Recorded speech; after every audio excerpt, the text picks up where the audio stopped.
So at this stage, you've got the 3 main body keys on in their correct positions with enough end float so when the instrument expands and contracts, the keys don't lock solid. And we just need to put the last key on, which is exactly the same as before. Take the long rod and the funky shaped key, place it on the carbon fibre and put it onto the instrument.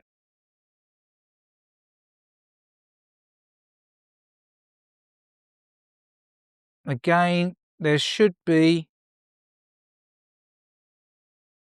the end float.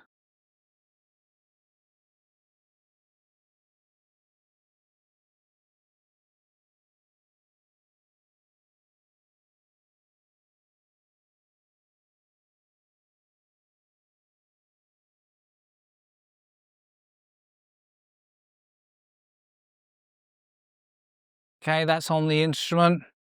So you want to put the spring into position.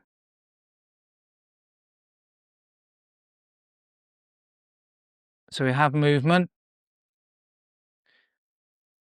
We use the tiny little gauge again and place between the pillar and the key, and then take up any play down at the bottom.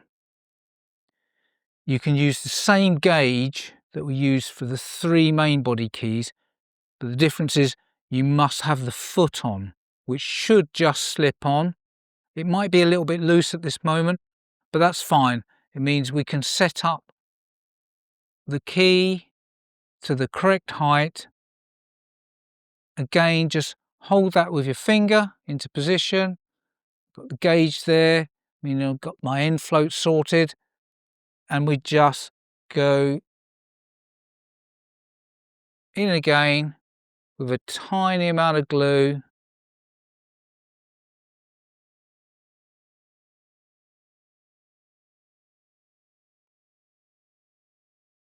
Remove the gauge, remove the little brass gauge,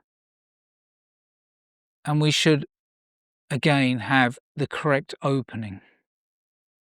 At this stage, we now take all the keys off the instrument.